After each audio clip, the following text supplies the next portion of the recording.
The email arrived late in the afternoon when the office was already quiet.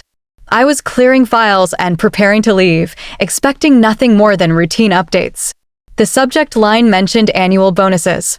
I opened it without emotion, without anticipation, the way someone does after years of learning not to expect fairness from systems that speak in spreadsheets. The numbers appeared clean and official. My coworker's name sat above a figure that felt unreal at first glance. $58,000. I blinked, scrolled, then looked for my own line. $3,900. No anger followed. No heat. Only confusion. The kind that settles slowly when something familiar suddenly looks wrong. I read the message again carefully, as if context might appear on the second pass. It did not. My mind moved backward instead. I saw late nights when problems surfaced quietly, and I stayed to fix them before they became meetings. I remembered weekends sacrificed without announcement because someone had to hold things steady. I remembered mentoring conversations that never made reports, but kept teams from breaking. What confused me most was not the difference. It was the logic. Every major win that year had passed through my hands in some form. Systems stabilized. Clients retained. Risks absorbed before leadership ever noticed danger. I had not been loud about it. I had been consistent. For years, that had been enough. Or so I thought. Around me, the office lights dimmed as people left. I stayed seated, reading the numbers again, not to argue with them, but to understand what story they were trying to tell. Somewhere along the way, reliability had stopped being rewarded and started being assumed. Someone else had learned how to perform success while I had been maintaining it. I thought about how many times experience is mistaken for comfort, how longevity is quietly converted into background noise, how people confuse calm with excess capacity. Those thoughts did not upset me. They clarified something I had ignored for too long very carefully now. I closed the email without forwarding it to anyone. I did not draft a response. I did not rehearse explanations in my head. That night, I didn't complain. I reviewed everything. Bonuses are introduced as objective rewards, framed as clean reflections of merit and contribution. In meetings, leaders speak about alignment, shared success, and measurable impact. Charts appear. Percentages are mentioned. The language sounds fair. Yet anyone who has stayed long enough inside an organization knows the decision rarely lives in spreadsheets. It lives in rooms where impressions settle faster than facts. What actually drives the outcome is visibility. Who spoke last in the meeting? Who presented the slide? Who sat close enough to leadership to become familiar? Presentation matters more than protection. Proximity replaces memory. Durability has no headline value, and risk prevention is invisible by design. The systems that do not fail do not earn applause. My coworker understood this instinctively. He narrated his work upward, shaping updates into stories of momentum. He highlighted moments instead of maintenance. When something succeeded quietly, he framed it as strategy. When something almost failed, he disappeared before it required explanation. Outcomes mattered less than how they were remembered. I was positioned differently over time. Reliable became my label. The person who handled issues before they spread. The one leadership did not need to check on. That trust felt like respect until it slowly erased visibility. When problems stopped reaching executives, so did my name. Stability became background noise. Over the years, I had watched this shift happen slowly, almost politely.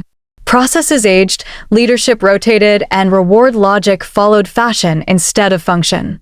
Those who carried institutional memory were asked to train replacements, then step aside quietly, trusted but unseen, essential yet excluded from celebration. It felt familiar long before it felt personal to me internally. This pattern is familiar to anyone over 50 who has survived multiple cycles of management fashion. Experience gets mistaken for comfort. Consistency gets reclassified as excess. People who prevent damage are rarely thanked because nothing dramatic occurs. Meanwhile, those who narrate progress learn how to be seen without carrying the weight. By the time bonus numbers are finalized, the story has already been written. It is not a story about effort or longevity. It is a story about who appeared central when decisions were remembered later. I realized the bonus wasn't about performance. It was about narrative. The celebration was scheduled quietly for late afternoon. No calendar invite reached me, no message followed, no hint slipped into conversation. I learned about it only when the office energy shifted. Laughter moved down the corridor. Voices softened into congratulations. Jackets were removed. The day suddenly felt finished for everyone except me. I watched people gather near the conference room where decisions were usually announced, not celebrated. Smiles appeared easily. Hands were shaken. Someone mentioned numbers out loud. My coworker was surrounded by nods and praise, the kind that grows larger as it travels. I stood at my desk and realized my name was not missing. It had never been added. There was no insult to react to, no slight to confront. Forgetting carries no sharp edge, only a quiet erasure that is harder to challenge.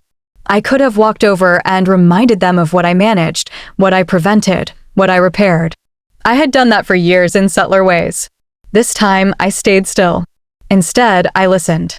I noticed how stories were told once outcomes were certain. I noticed how maintenance vanished from memory while moments were elevated. When someone spoke about stability, they spoke as if it were automatic, as if systems balanced themselves when ignored long enough. In that moment, I made a decision that surprised even me. I stopped correcting assumptions. I stopped filling gaps in conversations that were never meant to include me. I let misunderstandings remain untouched. If reliability had rendered me invisible, then visibility was no longer my goal.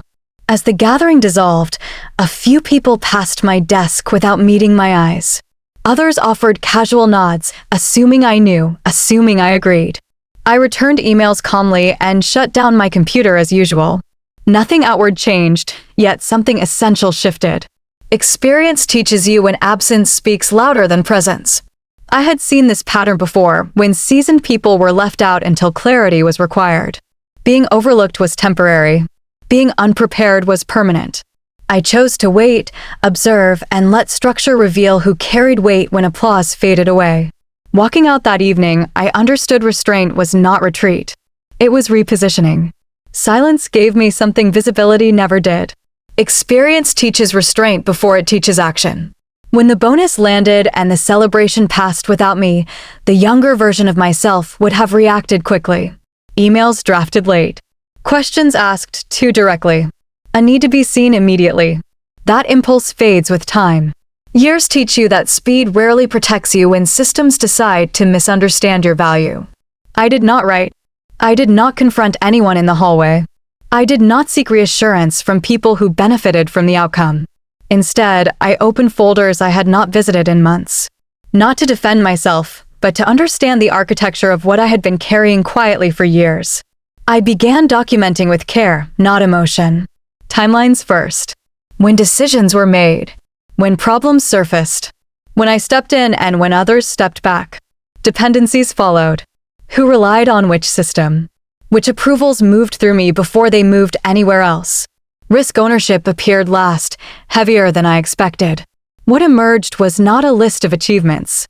It was a map. A quiet network leadership no longer saw because it worked too well. Connections between teams. Processes that survived leadership changes. Decisions that prevented losses no one ever reported. This was not dramatic work, but it was foundational. I noticed patterns others ignored.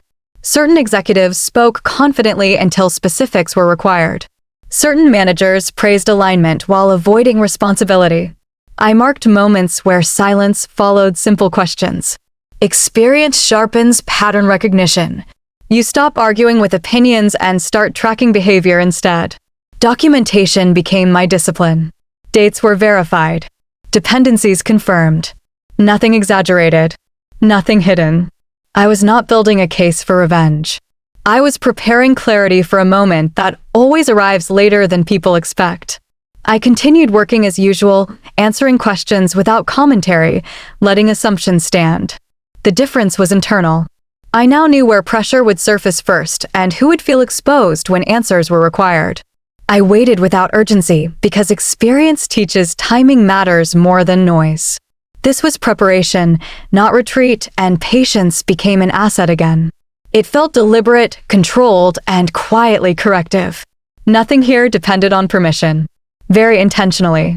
By the time they noticed the gaps, I already knew who would panic. The first delay appeared small enough to dismiss. A timeline slipped by a week, then another meeting was postponed without explanation.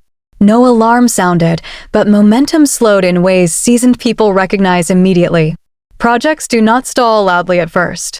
They hesitate, then hesitate again, until silence replaces certainty. Questions followed quietly. Emails asked for status updates that had always been routine. Executives wanted reassurance, not detail, yet detail was suddenly missing. The story that had been told so confidently now required evidence. Meetings extended longer than planned, and familiar names were absent when explanations were requested. My coworker was asked to clarify dependencies. He spoke well, confidently, but answers circled outcomes instead of mechanisms. He described results without explaining how they were protected. When questions narrowed, he glanced around the room, searching for confirmation that did not arrive. This was not incompetence. He had performed his role exactly as designed. He had inherited stability without ever touching its framework. The foundation had been built long before his presentations, maintained quietly and rarely discussed because it worked. As pressure increased, executives began tracing paths backward. Who approved changes? Who resolved escalations? Who prevented earlier failures that never became incidents? The questions were no longer about success, but about continuity, and continuity leaves records. Files were opened, logs reviewed, dates compared, ownership clarified. What had once felt like shared effort resolved into specific names and responsibilities. The system revealed who understood it as a whole and who had only narrated its surface. They did not accuse anyone. They simply asked for clarity. Meetings multiplied. Tone shifted from celebration to caution. Authority thinned as details surfaced. Experience teaches that accountability arrives quietly, escorted by documentation. The room felt different then, slower, careful, alert to gaps no longer hidden. No one noticed me watching because attention had turned inward across leadership for the first time that day. That was when assumptions stopped carrying weight and facts were summoned. That's when the executive team checked the records. The call came early the next morning, before the office settled into its usual rhythm. I recognized the number immediately and waited a moment before answering. There was no urgency in my voice and none on the other end. The tone was neutral, almost careful, as if the conversation itself was being tested. No one apologized. No one explained. The executive asked how certain systems interacted when pressure appeared. Another voice joined the line and asked how long specific processes had been structured that way. The questions were not accusatory. They were searching, the kind asked when confidence has quietly cracked. I answered plainly. I described sequences, dependencies, and decision points without emphasis or drama. I explained what broke first when shortcuts were taken and what held when patience was applied. There was no attempt to impress. I spoke the way you do when facts no longer need decoration. A pause followed. Then someone asked how long I had been managing those intersections. Years passed through my mind, but I gave a simple range. Another pause. Someone else asked why this had never been documented centrally. I did not speculate. I explained how work evolves when stability is assumed. That moment carried a familiar weight I had felt before in earlier chapters of my career. Organizations rarely call experience to celebrate it. They call when uncertainty threatens reputation and continuity. The curiosity in their voices confirmed the shift.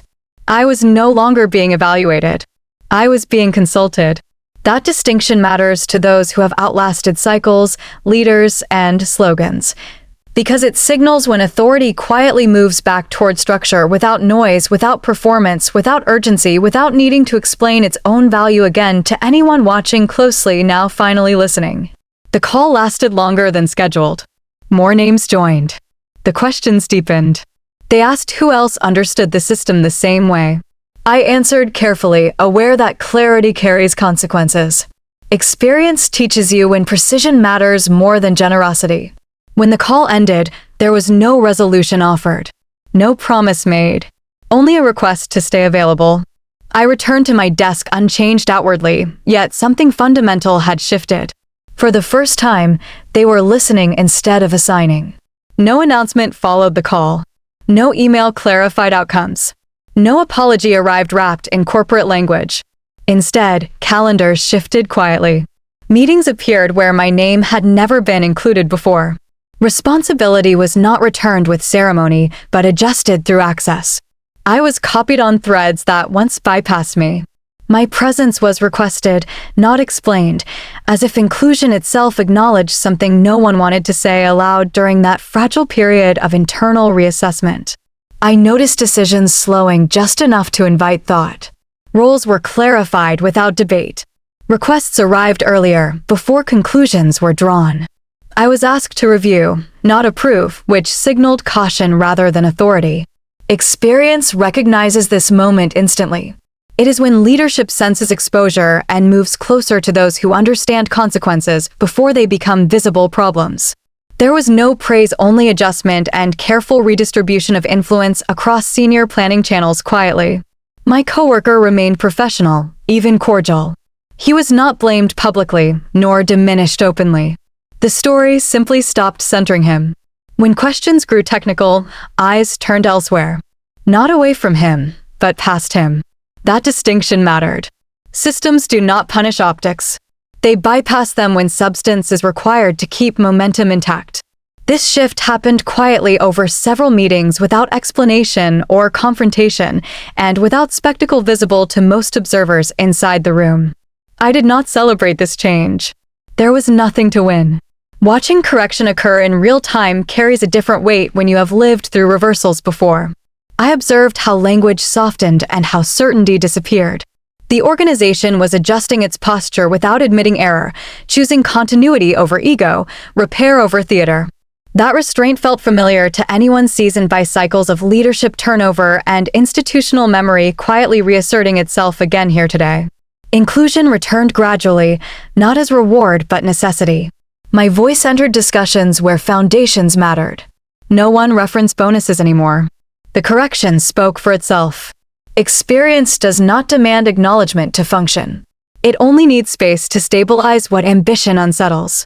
Those patterns resurface eventually regardless of who tells the loudest story, especially in institutions that survive leaders rather than personalities over time without announcements, eventually always. Recognition came late, but structure doesn't forget. If you are over 50, you have already seen this pattern more than once. You have watched confidence rewarded before competence, volume mistaken for value, and speed praised over stability. None of that surprises you anymore. What still catches people off guard is how quietly experience gets sidelined while still being depended on every day. You built careers during transitions, survived restructures, and learned that silence often carries more authority than reaction. Younger professionals are taught to respond immediately. You learn to observe first. That difference is not weakness. It is load-bearing judgment formed by repetition, loss, correction, and time. Bonuses are temporary signals. They reward storytelling, timing, and proximity. They rarely measure what holds when pressure arrives or when leadership rotates. Organizations do not survive on applause. They survive on memory. On people who know where systems break, where risks hide, and how to steady operations when attention moves elsewhere. If you find yourself overlooked, do not rush to correct the story. Do not argue with numbers that were never meant to reflect you. Prepare instead.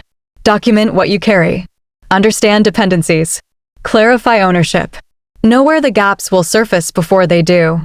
Experience does not compete loudly. It positions itself patiently. It waits until clarity is required and then answers without emotion. When systems falter, memory becomes currency again. That is when phones ring and meetings change shape. You are not behind. You are not obsolete. You are stored value. The mistake many make is revealing everything too early or explaining themselves to people who have not yet felt the cost of ignoring them. Timing remains your advantage. Stay professional. Stay observant. Protect your reputation by protecting your records. Let outcomes expose imbalance instead of emotion. Longevity is not about endurance alone. It is about choosing moments wisely and responding when structure demands it without haste, noise, panic, or apology to anyone watching closely. When the numbers don't match your value, Don't argue, prepare. The call usually comes after the damage starts.